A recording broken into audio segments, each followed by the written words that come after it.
2 Corinthiens chapitre 5.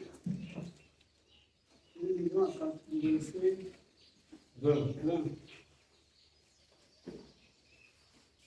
Nous faisons donc les fonctions d'ambassadeurs pour Christ, comme si Dieu exhortait par nous. Nous faisons des fonctions d'ambassadeurs pour Christ, comme si Dieu faisait comment?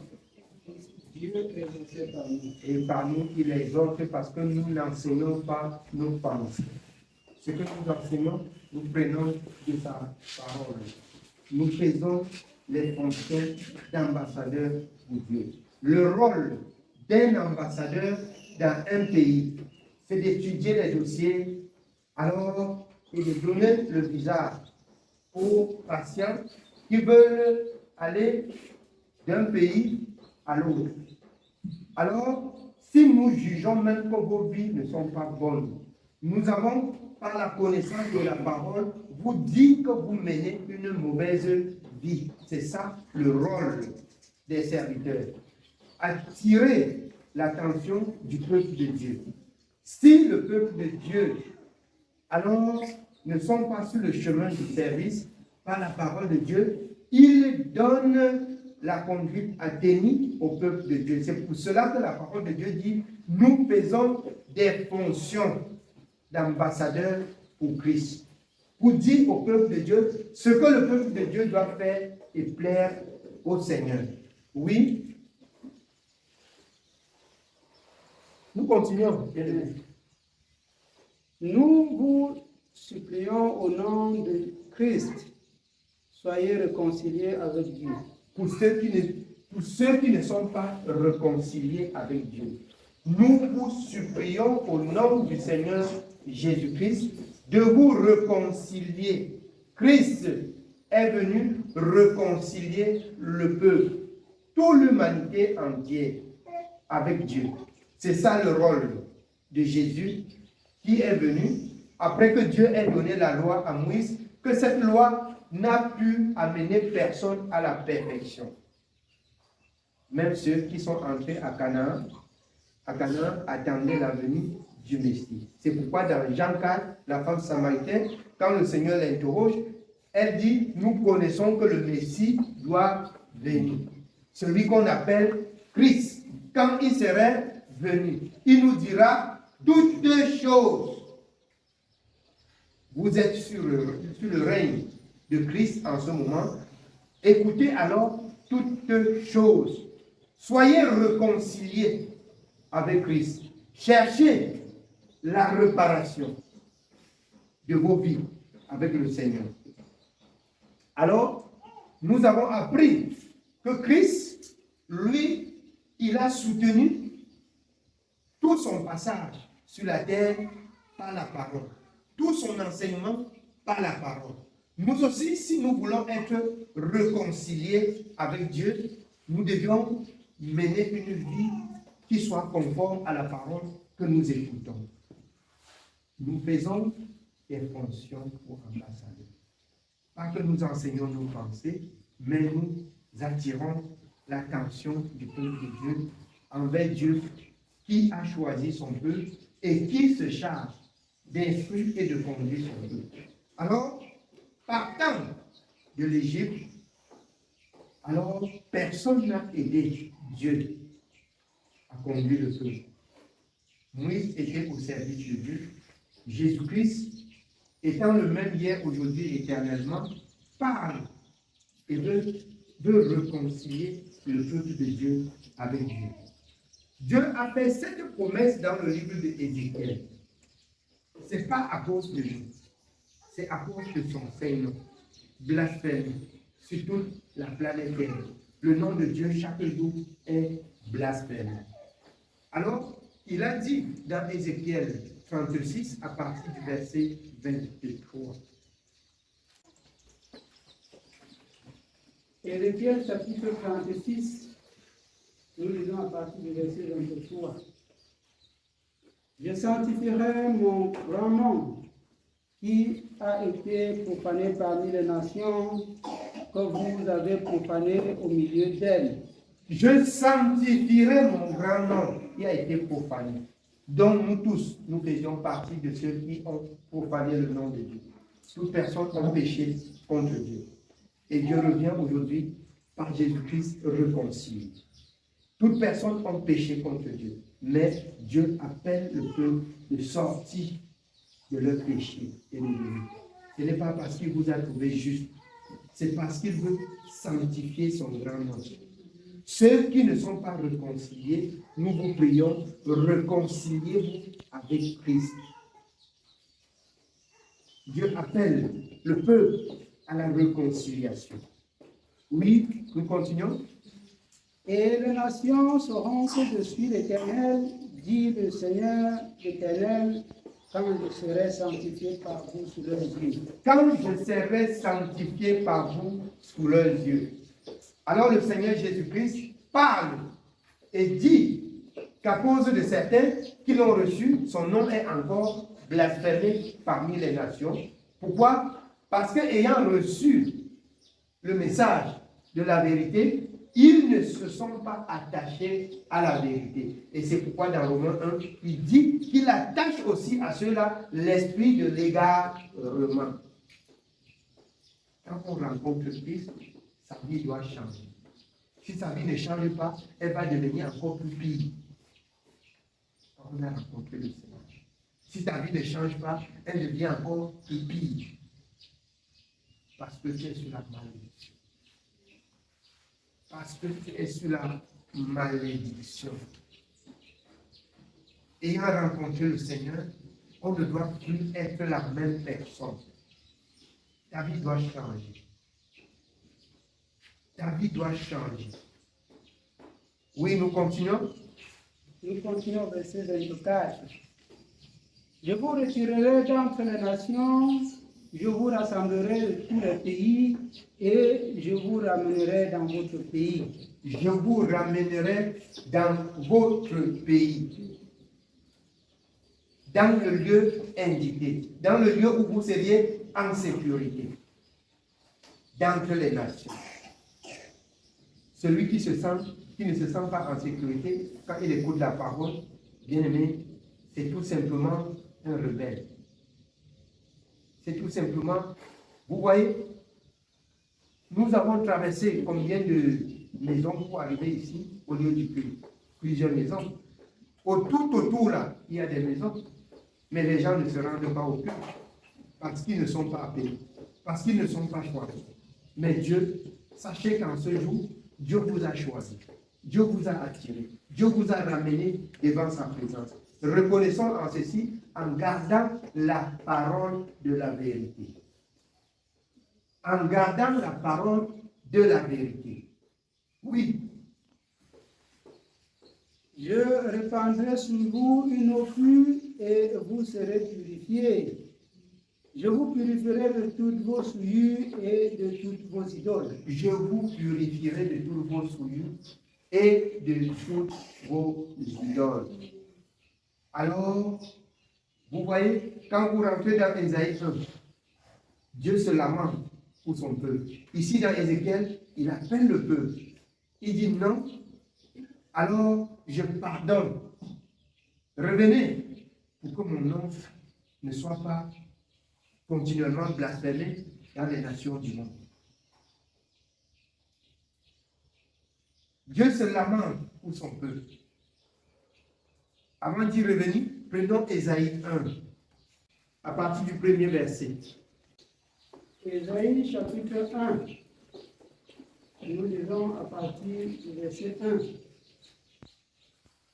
Prophétie d'Ésaïe, fils d'Amoth, sur Juda et Jérusalem, au temps d'Ozias, de Jonathan, d'Achaz, d'Ézéchias, roi de Juda. Cieux, écoutez, terre, prête l'oreille, car l'Éternel parle. L'Éternel parle. Prêtez l'oreille. Dieu parle au travers de sa parole. Oui. J'ai nourri et élevé des enfants, mais ils se sont révoltés contre moi. J'ai nourri et élevé les enfants, mais ils se sont révoltés. Vous voyez, qu'est-ce que le peuple a fait, a donné à Dieu pour que Dieu les retire de l'esclavage de l'Égypte? Rien. Dieu les a pris en Égypte. Dieu les a conduits. Dieu les a donnés pour nourriture, la manne. Dans le désert, Dieu a pris soin. Le rocher le plus dur, Dieu a cassé pour les donner de l'eau à boire. Dieu a pourvu aux besoins d'Israël. Le miel des rochers, le peuple a consommé. Le peuple même a bu le vin, le fruit du raisin. Dieu a pris soin de son peuple. Dans tout ça, le peuple n'avait jamais déposé les cruches d'abeilles. Le peuple n'avait jamais planté le raisin. Mais c'est l'amour de Dieu manifesté pour son peuple. Mais ici, Dieu se lamente parce qu'après tout le parcours, ils se sont rebellés, révoltés contre Dieu. Et ici, Dieu se lamente sur son peuple. Ils se sont révoltés. Oui. Le bœuf connaît son possesseur et l'âne la crèche de son maître. L'Israël ne connaît rien, mon peuple n'a point d'intelligence. Le peuple de Dieu n'a point d'intelligence. Le bœuf connaît son maître, l'âne connaît la crèche de son maître. Alors, je disais encore, vous voyez, le matin quand on dit au chien, allez, en cage, ils connaissent là où se trouve le cage. Mais le peuple de Dieu, Dieu dit, alors, réveillez-vous, allez prier, vous dites que le sommeil est encore bon. Vous dites qu'il n'est pas encore l'heure. Allez me rendre service, vous dites que le temps n'est pas encore venu. Comme avait dit quelqu'un, quand je serai vieux comme le Père, le Seigneur m'a fait savoir que c'est là où je vais porter le message. Pendant que je regrette que pourquoi on m'a accouché dans une maison où le nom de Dieu n'est pas invoqué. J'aurais voulu, dès mon enfance, être connecté à Dieu et servir Dieu. Servir Dieu. C'est pour cela que le Seigneur, dans Deutéronome 6, demande que nous instruisons nos enfants avec cette parole, afin qu'ils grandissent et qu'ils ne se détournent point. De même dans Éphésiens 6.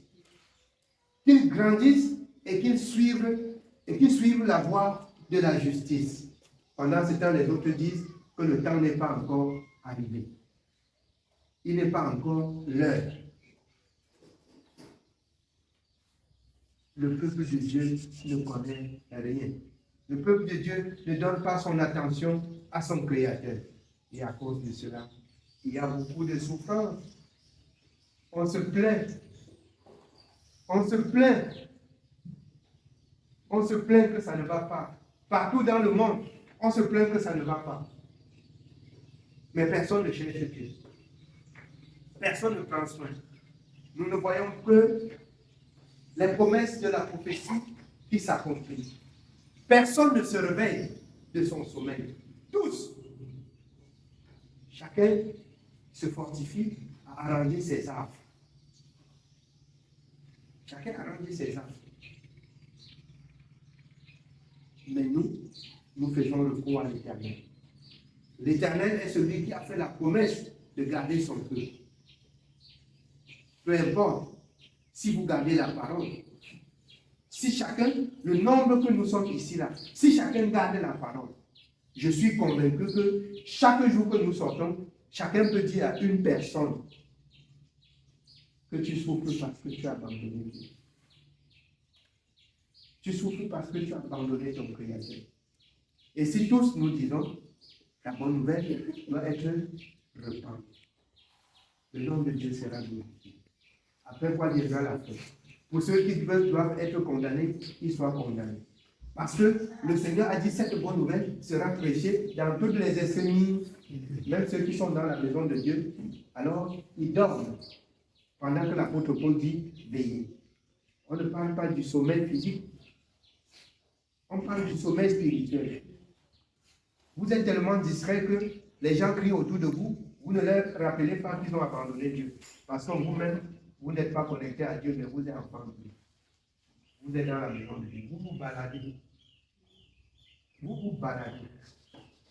Celui qui est dans la maison de Dieu, bien-aimé, est celui qui est prêt à donner la solution par la parole qu'il a appris à toute personne qui vient autour de lui crier que ça ne va pas.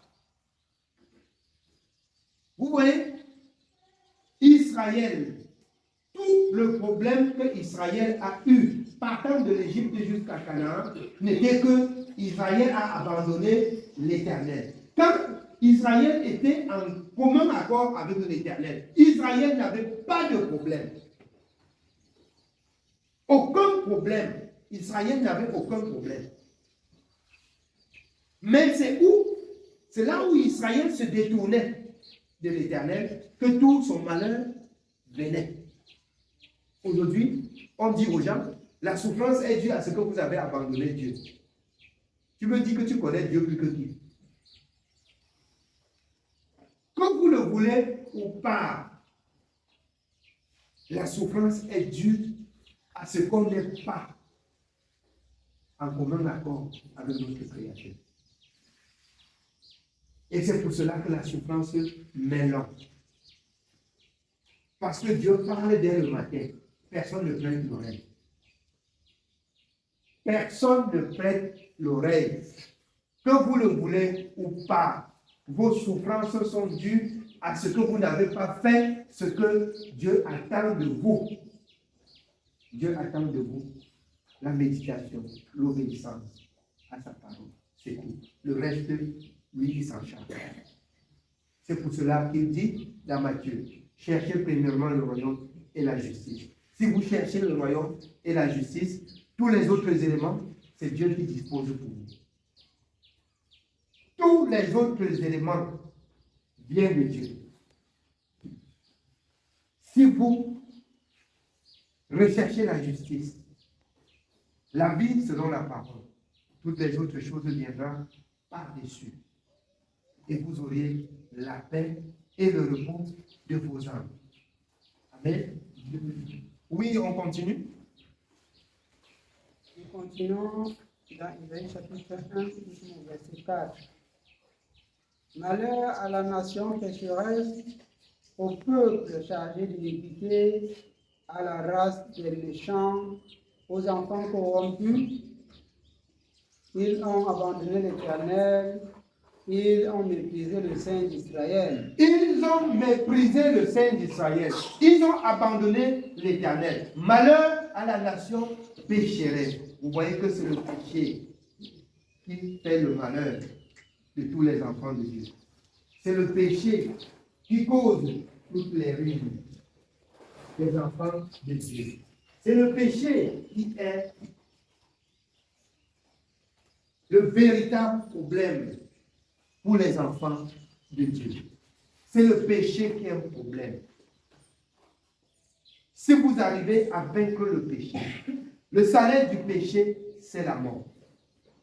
Le don gratuit de Dieu, c'est la vie éternelle. Par-dessus la vie éternelle, le Seigneur joint toutes choses, le pain quotidien, la nourriture et le vêtement. Il dit, si vous avez ces choses, cela vous suffit.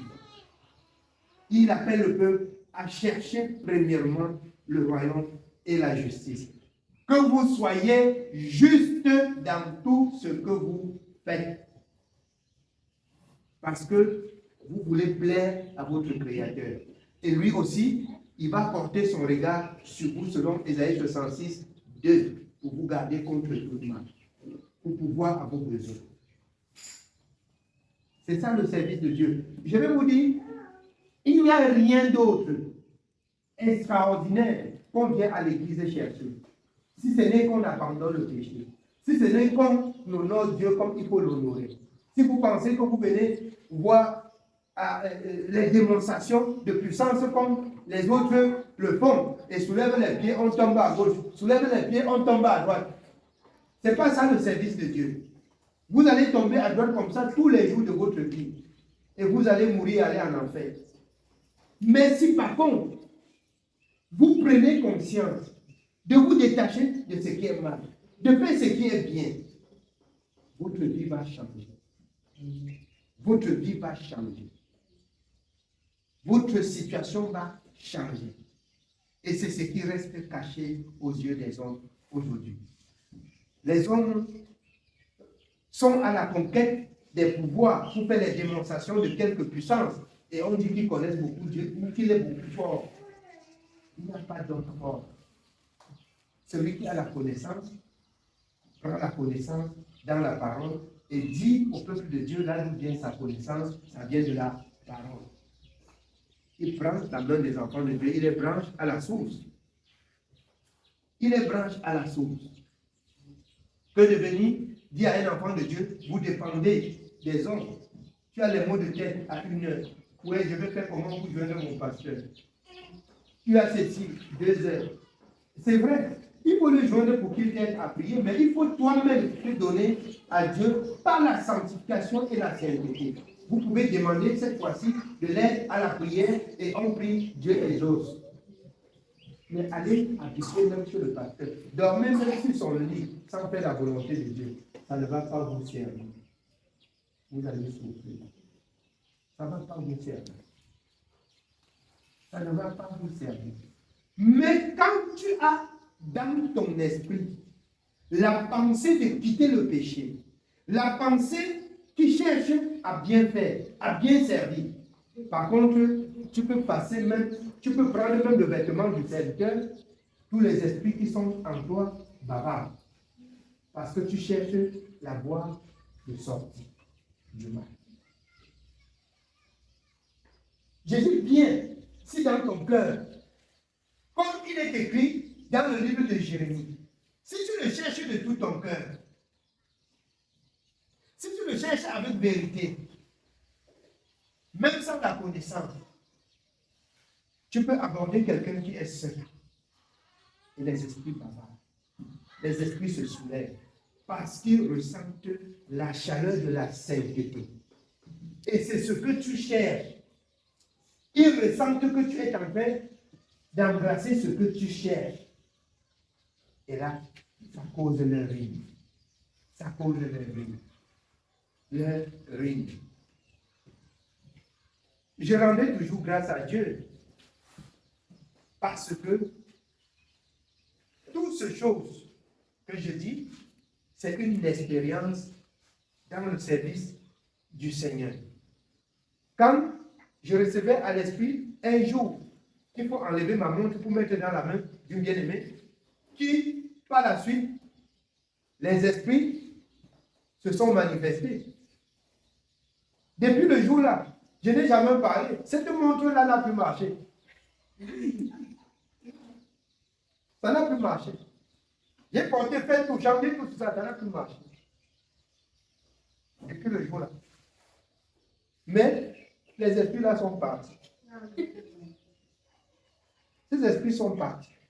J'avais reçu seulement à l'esprit, après avoir beaucoup prié, jusqu'à transpirer, j'ai dit, c'est quoi? J'ai enlevé, j'ai mis là. Ils sont tous partis. Ils ont même détruit. Parce que leur rôle, quand vous lisez la parole de Dieu, c'est d'égorger, c'est de détruire. Leur rôle, c'est de détruire. Alors, je ne regrette pas. Je me réjouis plutôt parce qu'ils sont partis. C'est une victoire pour moi. Et je n'avais jamais parlé parce que quand il devait parler, la bien-aimée va croire que je demande l'amour. Amen. Amen. Je parle parce qu'il a acheté l'autre qui dépasse. Amen. Amen. Il a acheté l'autre qui dépasse. Je ne parle pas pour vous le faire. Amen. Oui, bien aimé. Si je parle, c'est parce qu'il a acheté. Parce que je vous connais. Si je dis ça, vous allez m'apporter la montre pendant que je demande l'amour. Alors, bien aimé, ce qui me réjouit le cœur et ce qui me donne de témoigner, c'est que, alors la bien-aimée cherchait Dieu de tout son cœur. Elle avait soif. Et c'est pour cela que ces esprits se sont manifestés et sont partis. Mais si tu es en balade, un esprit peut se cacher sur toi pendant des années. Pourquoi? Parce qu'il n'a pas trouvé l'engagement dans ton cœur à abandonner le mal. Quand dans ton état d'esprit, d'âme, de quitter le mal pour faire ce que Dieu a dit, bien aimé, c'est possible. C'est possible qu'avant qu'on invoque le nom de Jésus, que ces esprits déménagent. Amen. Qu'ils déménagent. Mais si nous invitons le peuple de Dieu à venir ainsi, pour que tous les jours, on fait des démonstrations de puissance avec les esprits, on n'est plus au service de Dieu. Il n'y a pas d'homme puissant pour chasser les esprits. Mais il y a l'homme qui prend la connaissance dans la parole et qui enseigne la parole et on met en pratique et les esprits partent. Parce que l'esprit n'aime pas la sainteté. L'esprit n'aime pas la sainteté. Le mauvais esprit n'aime pas la sainteté. C'est pour cela que nous devions apprendre à connaître, à comprendre. Et c'est de ça qu'il s'agit, de la réconciliation. Vous étiez séparés de Dieu. Réconciliez-vous avec Dieu. La réconciliation consiste à garder toute la parole de Dieu, à faire la volonté de Dieu selon ce qui est écrit. C'est ça la réconciliation. C'est que je marchais comme je voulais. C'est que je faisais ce que je voulais. Mais aujourd'hui, ce que je fais, c'est ce que j'apprends dans le livre de vie. Alors, les aînés ont appelé ça le parchemin. Les aînés ont appelé ça le livre de vie. La parole de l'Éternel. C'est le parchemin. C'est le chemin qui conduit à Dieu. C'est ce chemin dont Jésus a dit, je suis le chemin, la vérité et la vie. Par la parole. Parce qu'il a soutenu toutes choses par la parole. Toi aussi, si tu veux être agréable à Dieu, si tu veux que Dieu donne son attention à toi, garde la parole. Apprends à soutenir chaque chose par la parole. Et Dieu sera avec toi. Amen. Amen. Oui, on continue bien. Nous continuons au verset 4 d'Ésaïe chapitre 1. Ils ont abandonné l'Éternel, ils ont méprisé le Saint d'Israël, ils se sont retirés en arrière. Quel châtiment nouveau vous infligez quand vous multipliez vos révoltes? Quand vous multipliez vos révoltes, ils se sont retirés en arrière. Ils étaient avec le Seigneur. Ils allaient de pas en pas avec l'Éternel. Souvenez-vous de Moïse dans le désert.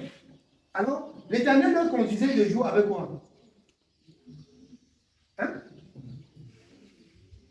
Avec les nuées. La nuit par les colonnes de feu. Alors, quand les nuages s'arrêtaient, Moïse s'arrêtait. C'est ça? Amen. Ça veut dire qu'ils cheminaient pas à pas avec Dieu. Mais à un moment donné, ils ont quitté les pas de Dieu. Ils se sont détournés de l'Éternel. Et c'est pourquoi Israël a enduré beaucoup de souffrances. Jusqu'aujourd'hui, quand vous entrez dans la maison de Dieu, quand quelqu'un vient d'arriver, il a un zèle là. Il a un zèle là que je ne sais pas si vous gardez le zèle, comme le Seigneur dit dans Apocalypse 2, qui réclame le zèle du départ, c'est ça? Si vous gardez ça jusqu'à la fin, vous seriez top avec la foi. Quand quelqu'un vient là, il se repent, il est vigilant, il est affectionné par la foi. Mais quand Dieu fait quelque chose, quand il dort déjà bien, quand il mange déjà bien, quand il sait qu'il est dans l'église où Dieu lui écoute, lui-même il dort. Lui-même il dort.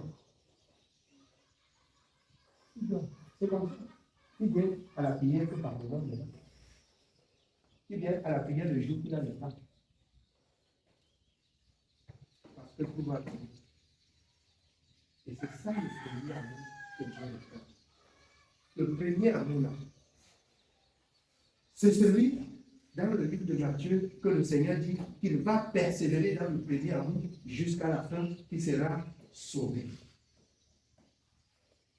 Ne venez pas dans la maison de Dieu pour parler. Venez dans la maison de Dieu servir Dieu. Le service de Dieu, c'est selon la parole de Dieu. Le premier amour que vous avez eu envers Dieu, allez persévérer avec cette première amour. Et le Seigneur sera avec vous. J'ai lu dans la parole de Dieu.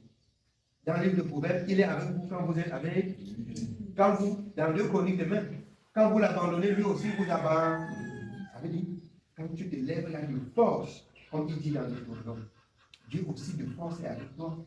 C'est-à-dire, quand tu dors, quand tu baisses, tu es en train comme ça de faiblir, et le Seigneur est en train, tu es en train de te reculer. Tu vois, tu prends la distance entre toi et Dieu. Tu prends la distance. Ce que tu priais hier, Dieu agissait rapidement. Tu vois qu'il faut des jours, parce que pour toi, pour que tu écoutes, il faut aussi des jours que Dieu parle pour que tu écoutes. Il faut des jours, il faut des pleurs, il faut des jeûnes quand ça ne va pas pour que Dieu écoute. Alors qu'il a dit dans Ésaïe 66, qu'il porte son regard sur ceux qui craignent sa parole. L'œil de Dieu est sur ceux-là qui craignent, qui persévèrent et qui ne baissent pas les bras quand ils ont commencé. C'est ça le service de Dieu, bien aimé. Oui? Verset 5. Quel châtiment nouveau vous infligez quand vous multipliez vos révoltes, la tête entière malade et tout le cœur est souffrant.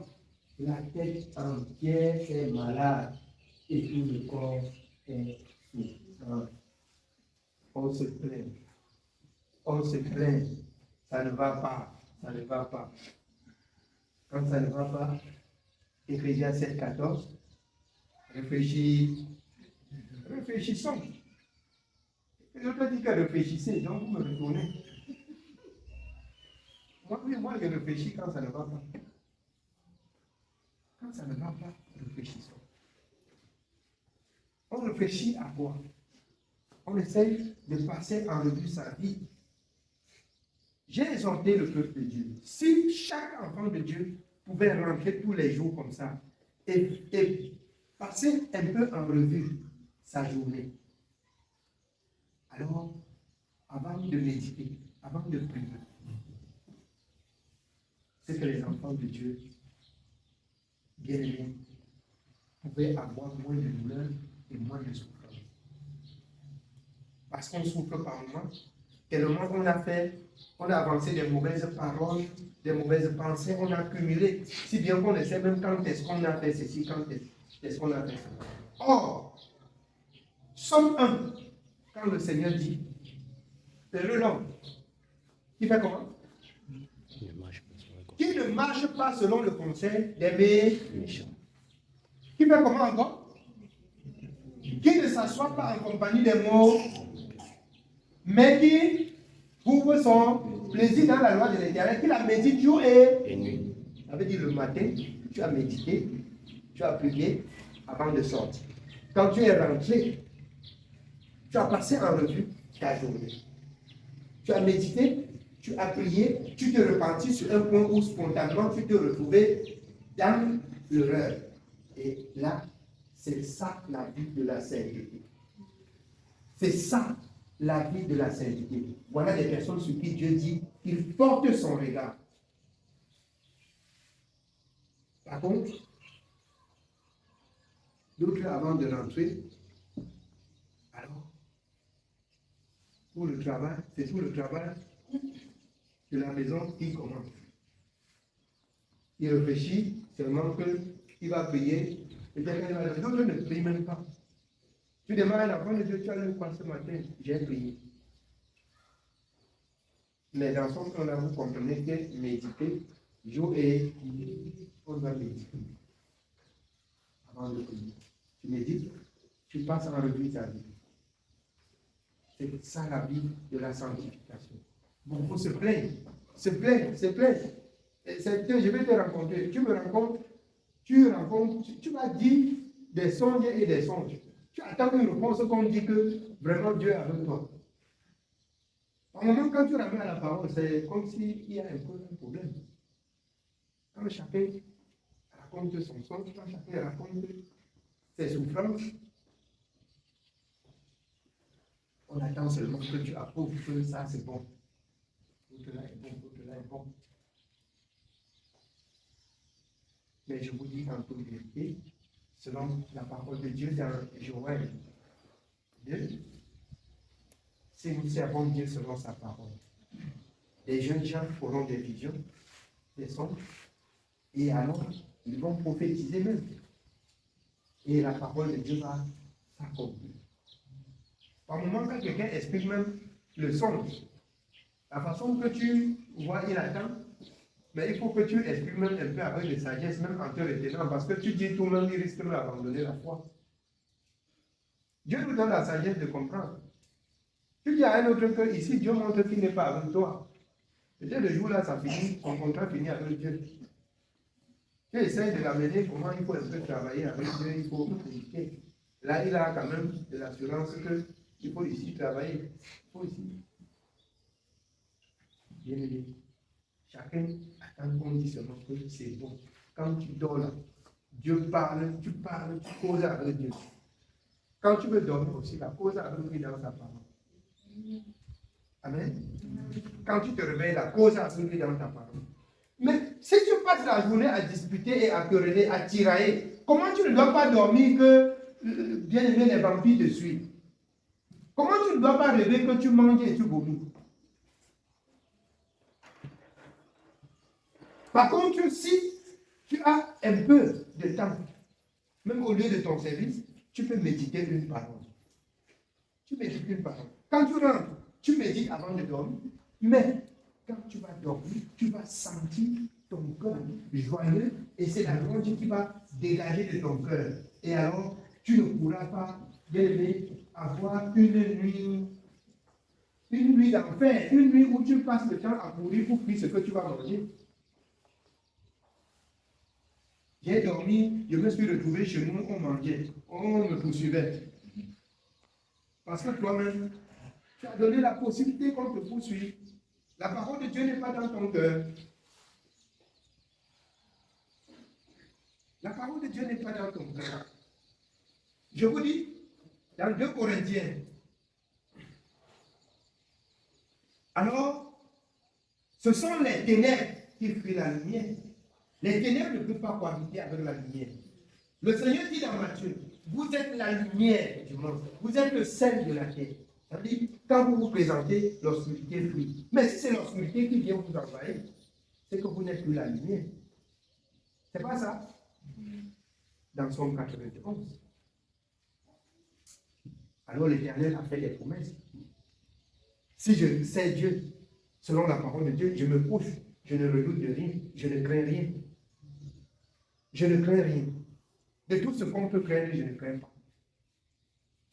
Je me souviens à l'époque où j'étais allé à Bilongué, où je cherchais la maison, quand le bien-aimé David avait trouvé la maison à Bilongué, que je viens à Bilongué. J'ai dit à quelqu'un que je suis en train de déménager pour Bilongué. Où Bilongué. Mon père, tu as bien réfléchi. Bilongué. Hein? Mais j'ai fait près de 16 années là-bas avant de sortir pour venir ici. Il n'y a jamais eu de problème. Les gens se cognent les têtes, les gens se tiraillent, les gens se déchirent. On vole. Partout. Mais le voleur avait essayé chez moi. Il a porté toutes les choses. C'est ça? Pour ceux qui étaient là, il a porté pour venir le faire. Le voleur avait porté la télé, porté les bouteilles à gaz, porté les fers à repasser, porté. Mais il a porté. C'est un mystère. Le soir là, quand les bien-aimés ont découvert, on a dit que, oh, c'était bien qui c'est l'heure de prier et on prie. Je ne m'occupe pas de ce qu'on a porté. Occupez-vous de Dieu au moment où c'est le service de Dieu. Ne prenez pas le temps de Dieu pour donner à lui. Ne donnez pas le temps de Dieu à lui. Alors, on a prié jusqu'à finir. Je vais vous dire bien aujourd'hui, c'est quand on finit la prière que je dors et le Seigneur nous montre celui qui a prié. Alors, sa soeur était à côté. Le matin, quand je dis que on n'a jamais vu les choses ici comme ça. J'ai dit ton mari, j'ai dit, c'est vous qui faites ça. J'ai parlé avec la soeur. Il avait la voiture, il a laissé la scellée tomber.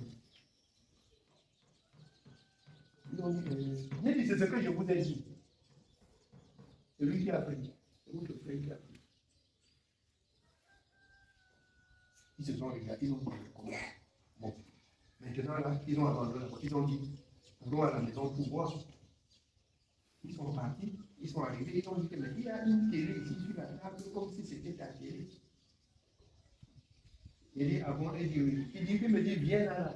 Il arrive que je vois que c'est ça. Il était là, il a pris le couteau, il a arrêté comme ça. J'ai dit de toutes les façons, tu reviens déposer ce que tu as apporté, je suis parti. En journée, il a demandé mon numéro, il a appelé. Viens à la boulangerie, à la table, dans quelque chose. Je suis parti, il a porté, il a mis dans la main. Je suis rentré. Dieu est Dieu. Occupez-vous de Dieu et Dieu va s'occuper de vous. Amen. Occupez-vous de Dieu et Dieu va s'occuper de vous. Nous avons beaucoup de difficultés parce qu'on a laissé Dieu. Et si ce jour-là, on laissait la prière pour s'occuper de ces choses-là, Dieu ne parlait plus. C'est ça? Dieu ne parlait plus. J'ai parlé avec assurance. Je n'ai pas parlé comme je doute. Je n'ai pas dit que peut-être c'est lui. J'aurais dit que c'est lui. Dieu m'a montré que c'est lui. Il a pris. Donc, bien lui, si nous servons le Seigneur, comme il dit, quand vous êtes avec lui, il est avec vous, c'est possible. C'est possible. J'ai jamais vu qu'on nous ramasse toutes les choses dans la maison de quelqu'un, on vient le mettre à 5 bambous. Pourquoi on le met?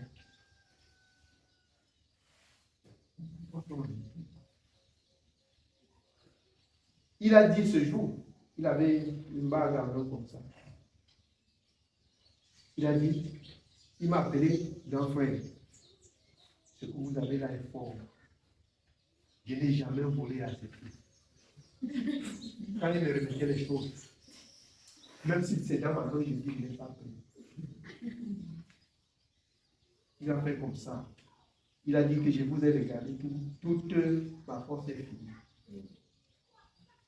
C'est fini. Tout mon pouvoir est fini. J'ai dit, c'est lui. C'est Jésus. Jésus est plus fort que ce que vous cherchez dehors pour aller vous regarder. Vous cherchez les balles de ma vie pour vous. Quand tu viens là, on fait comme ça. Il fait comme ça. Jésus, comme quand il a écrit ma vie, ça ne passe pas. Ça ne passe pas. Ça ne passe pas. Bien-aimés, attachons-nous au Seigneur. Dieu réclame cet amour. Gardez le premier amour. Soyez réconciliés avec Dieu. Je parle depuis ce matin. Pour ceux qui ne sont pas réconciliés, réconciliez-vous avec Dieu. La réconciliation consiste à arrêter toutes ces actions par la parole de Dieu.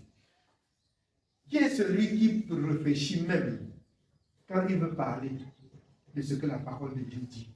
Quels sont les enfants de Dieu ici qui peuvent réfléchir comment la parole de Dieu dit avant d'avancer les paroles? On avance trop avant de voir que, et c'est ça qui cause la vie du peuple. La bouche ne parle beaucoup. Elle ne manque pas de péché contre lui. Mais réfléchissez. Rentrez en vous-même. Consultez le livre de l'Éternel avant de parler. Vous allez voir que vous allez commettre moins d'erreurs. Je dis moins d'erreurs. Et ainsi, le Seigneur sera avec nous. Amen. Oui, on continue. On continue au verset 6. De la plante du pied jusqu'à la tête, rien n'est en bon état. Ce ne sont que des blessures, contusions et plaies vives qui n'ont été ni pansées, ni bandées, ni adoucies par l'huile. Votre pays est dévasté, vos villes sont consumées par le feu, des étrangers dévorent vos campagnes sous vos yeux, ils les ravagent et détruisent comme des barbares. Et la fille de Sion est restée comme une cabane dans une vigne, comme une hutte dans un champ de concombres, comme une ville épargnée. Si l'Éternel des armées ne nous eussent conservé un faible reste, nous serions comme Sodome, nous ressemblerions à Gomorrhe. Si Dieu n'avait pas gardé un tout petit peu, la terre devait être comme quoi? Les hommes devaient marcher comme des animaux. Et déjà, c'est ce comportement animal que vous voyez, que vous pouvez constater qui prend le dehors. Vous voyez? Par ailleurs, les gens marchent même nus. C'est pas ça? Les gens dansent nus, on filme, on met sur les réseaux. Faites attention aux enfants. Et c'est ça la malédiction. C'est ça l'esprit de la bête. Quand on parle de la bête, vous attendez, je ne sais pas, voir le démon avec les femmes. C'est ça, la vie démoniaque. C'est ça qui signale la fin des temps. C'est ça la fin des temps. Et pendant ce temps, alors, les insensés disent que c'est la modernisation. Vous ne savez pas qu'à la création, l'homme ne portait pas de vêtements. Vous pensez que c'est aujourd'hui qu'on enlève les vêtements, on jette, on croit que c'est modernisé. Depuis la création, Adam et Ève dans le jardin n'avaient pas de vêtements. C'est pas ça? C'est quand ils ont péché contre Dieu. Quand Dieu revient, les gars avaient cherché les feuilles vertes comme ça. Dieu les appelle, ils étaient cachés. Tu es où? Je suis nu. Qui t'a appris de connaître que tu es nu? C'est pas ça? Qui t'a appris? Alors, vous voyez, c'est depuis la création. Et ainsi, l'homme n'avait pas encore la connaissance du bien et du mal. L'homme était simple. L'homme était naturel. Vous voyez, c'est l'état du péché. Parce que cet esprit incarne déjà l'homme. La connaissance du bien et du mal. C'est pas ça? Là maintenant, alors, ceux qui sont conscients, si vous les laissez nus là, les pensées se multiplient. Et le péché approche. C'est pas ça? Par contre, à la création, ce n'était pas un problème. Ce n'était pas un problème. Vous voyez les chiens là, ils ne savent pas qu'ils sont nus. Mais au moment où le chien est en chaleur et qu'il doit croiser, c'est là où il cherche le mal. C'est pas ça? Mais restant comme ça là, il n'a pas de problème.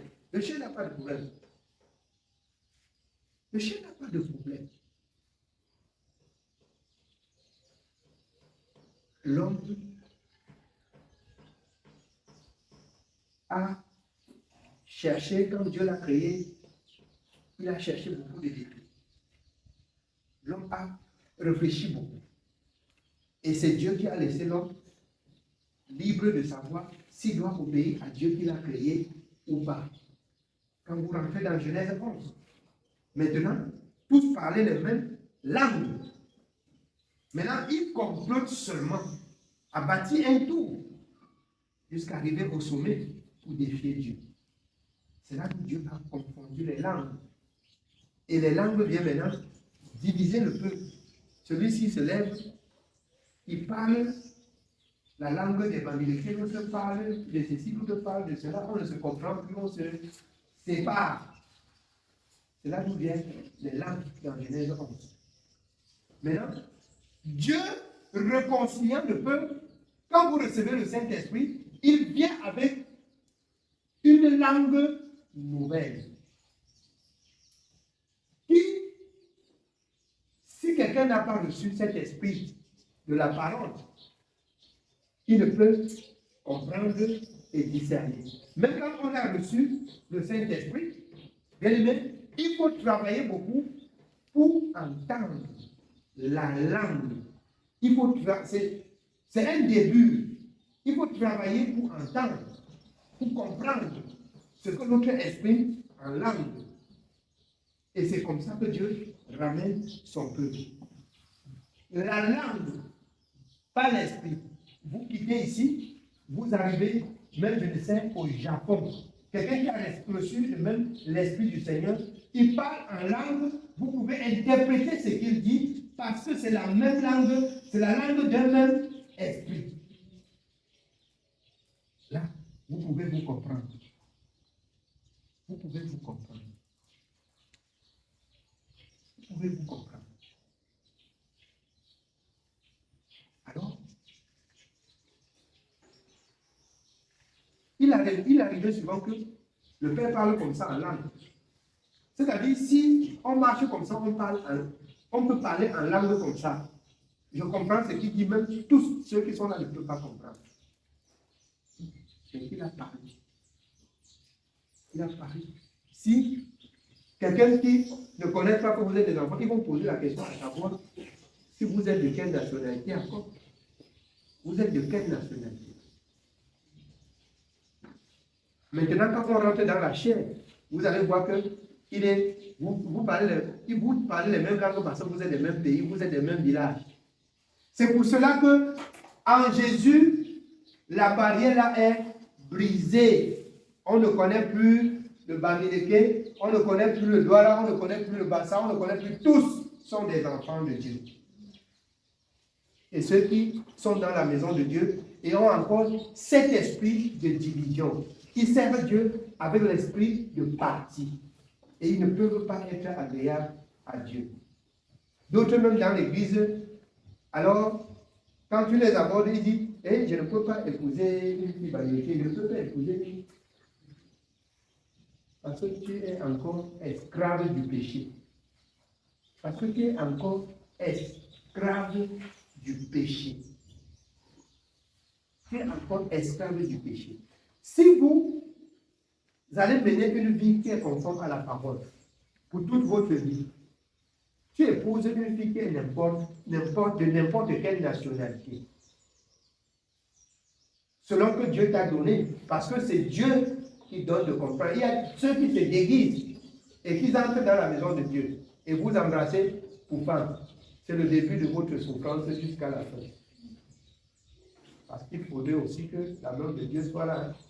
On ne parle pas que vous restez jusqu'à les sirènes entrer à l'église, vous épousez, après vous criez dans les oreilles du pasteur. Ce n'est pas le pasteur qui donne les femmes. Ce n'est pas le pasteur qui donne les femmes.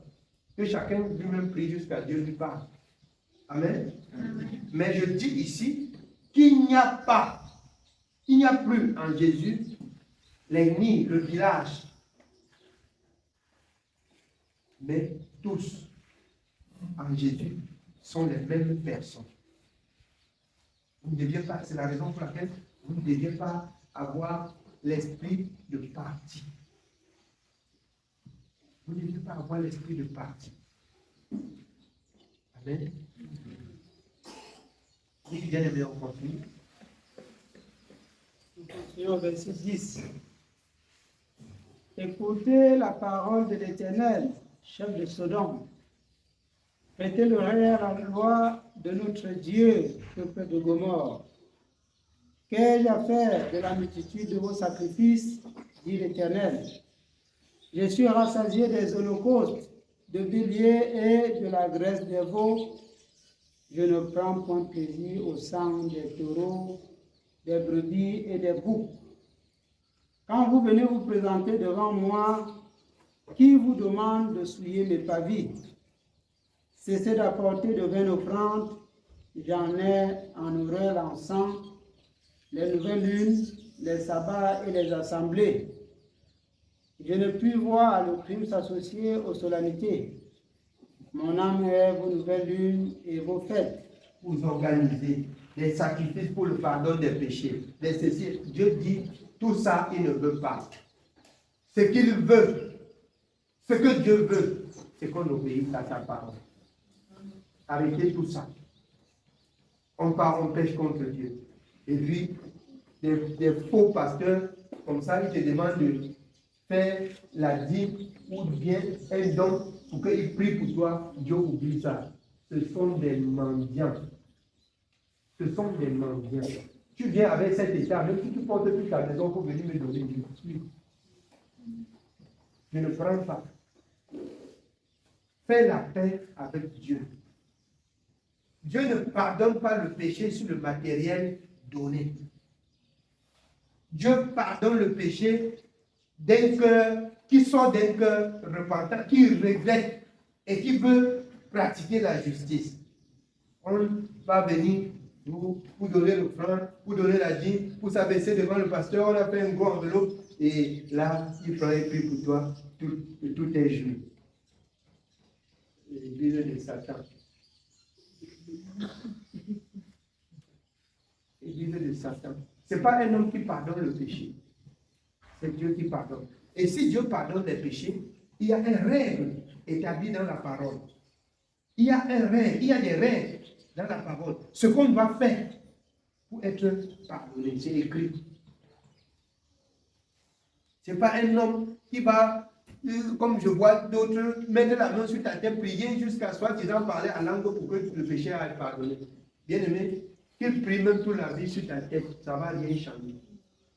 Si ton cœur ne prend pas la résolution de faire ce que Dieu a dit, de quitter le péché et faire ce que Dieu a dit, c'est Dieu qui aura pitié de toi. Le jour où il aura pitié de toi, de te pardonner, il te pardonnera. Dans l'Exode, il a fait un jour pour punir le péché.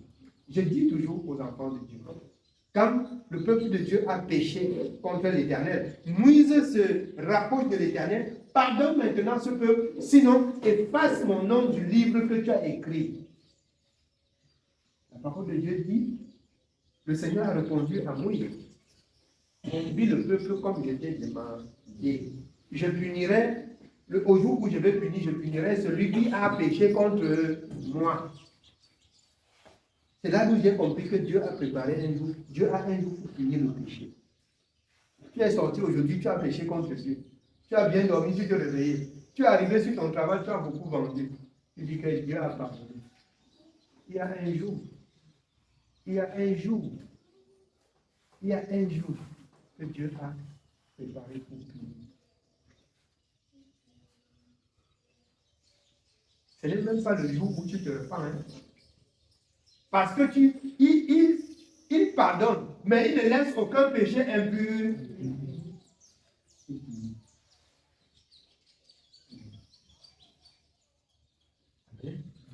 Oui, on continue. On continue au verset 14. Mon âme est vos nouvelles lunes et vos fêtes. Elles me sont à charge. Je suis là et les supporter. Quand vous étendez vos mains, je détourne de vous mes yeux. Quand vous multipliez les prières, je n'écoute pas. Vos mains sont pleines de sang. Vos mains sont pleines de sang. Lavez-vous, purifiez-vous, ôtez de devant mes yeux la méchanceté de vos actions. Cessez de faire le mal. Cessez de faire le mal. Abandonnez la méchanceté. C'est ce que Dieu réclame. Ce n'est pas vos biens. Ce n'est pas vos biens. Cessez de faire le mal. Arrêtez la méchanceté. Arrêtez la méchanceté. Il y a des gens de nature méchante. Mais quand ils arrivent en Jésus, c'est Jésus qui enlève la méchanceté. Amen. Amen. Il y a des gens de nature colérique, mais c'est Dieu qui enlève la colère quand tu te soumets à lui. Amen. Amen. Je disais que quand la bien-aimée, quand elle se mettait en colère, au bureau comme ça, là, je vois ses mains prendre comme ça. Je dis, ah, je regarde seulement comme ça, je dis, mais je vois le film seulement. Hein. Quand elle veut parler, tu vois les mains prendre.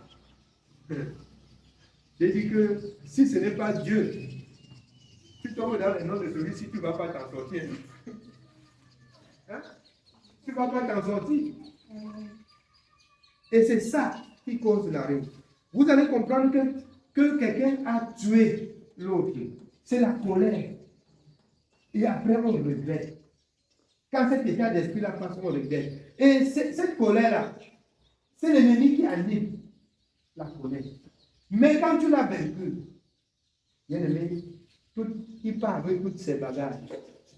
C'est toi qui peux encore l'animer et la payer. Comme il est écrit dans Matthieu 12. Quand il part, il retourne. Il voit que sa maison est encore nettoyée, balayée, ornée. Maintenant, il vient avec un enfant que vous allez m'enlever ici, je vais encore voir. Et la situation de la personne devient plus délicate.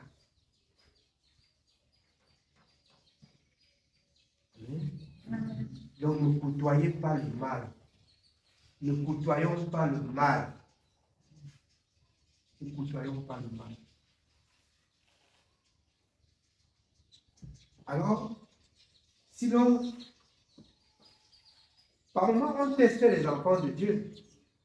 Comme certains. Est-ce que c'est les enfants de Dieu qui font? Est-ce que c'est les enfants de Dieu qui font ici? Quand les gens veulent vous pousser à vous mettre en colère, on vous pousse, on vous pistonne pour vous mettez en colère. Il faut que Dieu vous donne la sagesse. Parce qu'au moment où on vous pistonne, vous donnez une parole. Ça détruit tous ces âmes. C'est pourquoi il est écrit dans la parole de Dieu. Alors, prenez toutes les âmes défensives et offensives. Qui est quoi? La fin de toutes ces âmes, c'est quoi? La parole. Si vous avez la parole de ce qui vient là, pour retourner une parole à celui-là, vous détruisez ces âmes. Et il part. Et désormais, il ne vient plus vous éprouver comme il vous éprouve. Tu avances tout seulement une parole que tu as pris dans le livre de l'Éternel.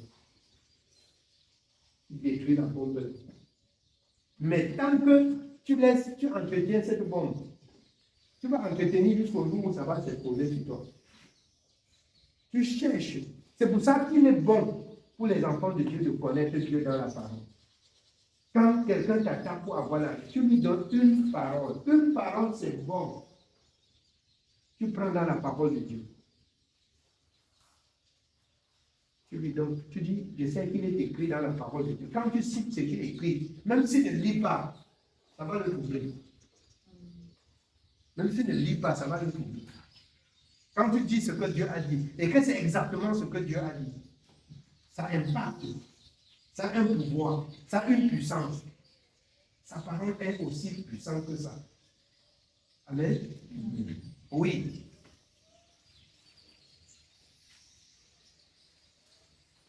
Apprenez à faire le bien, rechercher la justice, protéger l'opprimé, faites droit à l'orphelin, défendez la jeune. Voilà ce qu'il faut faire en tant qu'un homme ou un enfant de Dieu. On apprend à faire le bien. On apprend à repousser le mal. On apprend à connaître comment alors faire le bien aux veuves, aux orphelins. C'est écrit. Vous n'avez pas besoin de venir entasser ce que vous pouvez faire à un orphelin à l'église. Mais vous avez besoin de connaître qu'il y a un orphelin et que ce que vous avez, vous pouvez donner à l'orphelin comme Dieu vous demande de le faire. Ce n'est pas au pasteur. On ne doit pas donner au pasteur pour que le pasteur donne. Le pasteur mendiant, il dit que cultiver, on va aller dans les orphelinats. Après, ils vont prendre ça, prendre les. Pour fuir la malédiction, ils prennent les quelques grains de ça et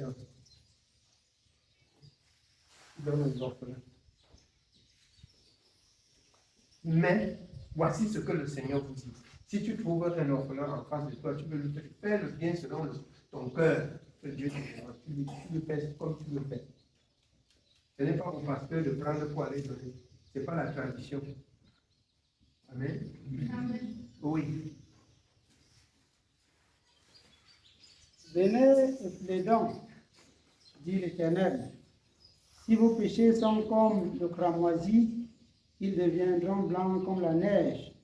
S'ils sont rouges comme la pourpre, ils deviendront comme la laine. Si vous avez de la bonne volonté et si vous êtes docile, vous mangerez les meilleures productions du pays. Mais si vous résistez et si vous êtes rebelle, vous serez dévorés par le glaive, car la bouche de l'Éternel a parlé. Si on est rebelle, c'est la destruction.